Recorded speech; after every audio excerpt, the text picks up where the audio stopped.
Amigos, Deus abençoe nesse sábado maravilhoso a sua vida abundantemente. Amém? Você tenha um sábado de maravilhas, um sábado de descanso, mas também um sábado de sabedoria. E sabedoria que vem do alto. Eu quero compartilhar aqui com você um pouquinho da nossa palavra, da palavra de fé que Deus nos deixou, uma palavra que muda histórias, uma palavra que traz esperança. Tá aqui a minha canequinha, né? Fazendo a merchan da minha canequinha. Amém? Deixar aqui um pouquinho. E eu quero trazer para você aqui o trecho que está lá em 2 Coríntios, capítulo 4. Vamos lá? É porque às vezes eu estou balançando assim, que eu fico balançando as perninhas. Mas deixa eu contar para você aqui. Às vezes surgem situações na nossa vida que parece que a gente não vai romper. Verdade é essa. Tem dias que eu me abato? Tem, né? Nós somos abatidos, porém não destruídos, né? O apóstolo Paulo fala nesse mesmo capítulo que somos perseguidos, atribulados. Porém, o que acontece? Qual a experiência que eu tiro disso que eu posso compartilhar com você? Os momentos que eu estou mais difícil, mais assim, aquele momento que você olha para um lado não vê nada, olha para o lado não vê nada, você olha, você procura e às vezes você vai procurando sentido e dá aquele desânimo, dá aquela tristeza, aquela vontade de parar. As vontades vêm, né? A gente não pode ser hipócrita e falar, não, isso nunca aconteceu comigo. Mas Deus, Ele quer nos mostrar que as aflições do tempo presente, né, elas não se comparam com aquilo que Ele tem para nós, né? Isso diz lá em Romanos capítulo 8, versículo 31. Então, o Senhor quer que você dê uma olhada diretamente para o que Ele quer te falar naquele momento. E o que acontece comigo? Quando eu estou nesses momentos difíceis, né, uma coisa eu aprendi há muitos anos atrás, quando você tem que tomar decisões difíceis na sua vida, não tome. Nossa, pastora, mas irmãos, não tome. Querido amigo, não tome decisões precipitadas, porque você pode estar colocando muito em risco aquilo que você demorou anos para conquistar. Talvez é uma postura, talvez, né, foi uma conquista que, se você não vigiar, achar que aquilo ali é Deus te empurrando e não tiver a certeza de que realmente é Deus, você pode estar desperdiçando o tempo de uma vida, né? Então, o que eu faço? Eu não faço nada. Eu fico triste? Claro, que a gente é ser humano, né? Fico preocupada, as preocupações vêm, mas elas não podem encontrar pouso. Elas podem passar pela nossa vida, mas elas não podem encontrar pouso. O que acontece? Aí eu venho para a casa de Deus, trago aquela mensagem poderosa, né, aos membros aqui da minha igreja, e aquilo também é para mim. E naquele momento aquela palavra, ela me preenche, ela me dá como diz, né, um up, um glow, ela me dá um aprimoramento, me dá uma revelação e meu coração enche de esperança. Aí isso clareia a minha visão para o presente momento. Eu não tenho que olhar para trás e eu não tenho que olhar para frente, eu tenho que olhar do presente momento. O que Deus quer me trazer ali de lição? E aqui no capítulo 4 de 2 Coríntios, versículo 16 diz assim, ó: por isso, não desfalecemos. É isso que acontece. As aflições, elas vêm todo dia, são situações que acontecem, que elas vêm para desfalecer mesmo, né? Por isso que lá em Gálatas 6 fala para você não desfalecer, porque no tempo certo você vai colher, né? Se sua mão não desfalecer. E aqui ele continua dizendo, ó: por isso não desfalecemos, mas ainda que o nosso homem exterior se corrompa, o interior, contudo, se renova dia em dia. Ou seja, o nosso exterior, ele cansa, ele às vezes faz cara emborrado, faz cara... Não faça isso virar meme, tá? Porque eu sei que tem gente, né, senhor Davi? Tem gente que fica assistindo para fazer figurinha, né? Não vai pro céu, hein? Mas voltamos aqui. Tem momentos que a gente fica fechado, tem momento que a gente fica leve, tem momento que a gente fica angustiado. São as aflições do tempo presente. Mas ele diz que o nosso interior, o Espírito de Deus que está aqui dentro, o Espírito Santo com o nosso Espírito, ele precisa se renovar.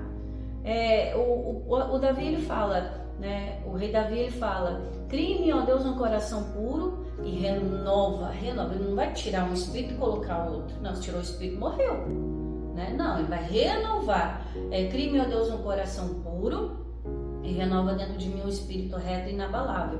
E é isso que Paulo está dizendo aqui, ó, 17.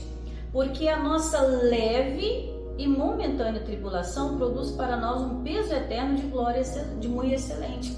Então o Senhor está mostrando que são essas coisinhas que às vezes querem nos desmotivar, nos desfalecer, né? Ele diz aqui, ó, leve e momentânea tribulação, porque se a tribulação vier mesmo, a gente não aguenta, né? Então é só um respingo daquilo que Satanás ele tenta fazer, né? Ele não pode tocar, eu já falei isso aqui, que Satanás ele perde o poder quando você aceita Jesus, ele perde o poder de tocar diretamente na sua vida, né? Ele pode tentar as coisas ao redor para tentar te afligir, mas tocar diretamente em você, na sua vida, ele não tem o poder mais. Então ele fica usando as situações, ele usa pessoas, né? Usa os problemas do dia a dia, tenta usar os pensamentos, tenta usar sentimentos, essas coisas ele tenta usar, né? Como ele é príncipe deste mundo, ele tem essa liberdade ainda.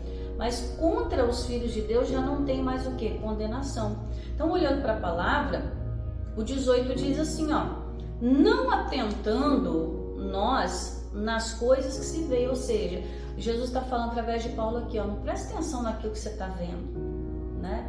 O pastor Jamel sempre fala uma frase que diz assim, aquilo que os meus olhos veem, meus ouvidos escutam, me entristece, mas aquilo que vem da parte de Deus, isso me alegra.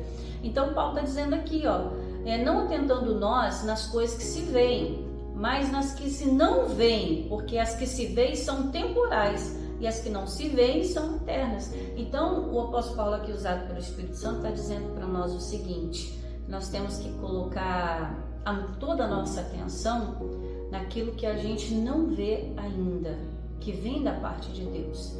Então vamos renovar a nossa visão, renovar o nosso falar, renovar o nosso espírito, não nas coisas que a gente está vendo, eu não estou conseguindo, não estou vendo um milagre, eu não estou sentindo a cura. Não, vamos trazer aquilo que a gente não vê como já sendo, e o que vem de Deus, diz a palavra do Senhor lá em Eclesiastes, que o que vem do Senhor é eterno.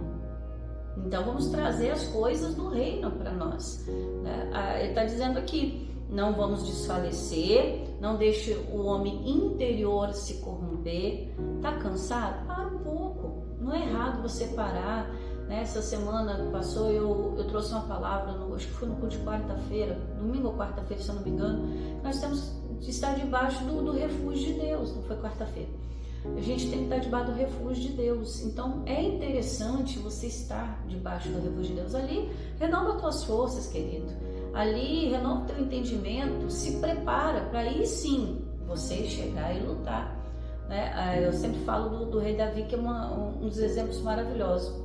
O tempo de Davi no pasto foi um tempo de preparação e adoração.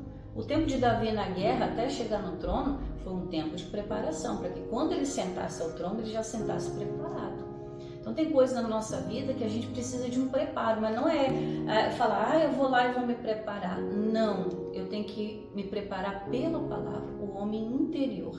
Amém? Então eu quero deixar para você essa palavra, esse entendimento, que você consulte o teu coração, consulte o teu homem interior. Será que ele não está se corrompendo? A palavra diz que ele precisa se renovar. E quando é que eu me renovo? Como é que eu me renovo? É olhando para a palavra.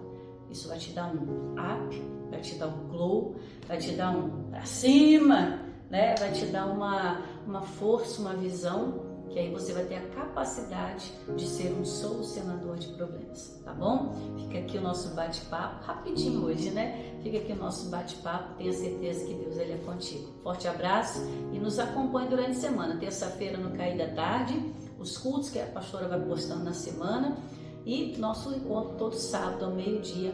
Bate um papo comigo. Deus te abençoe.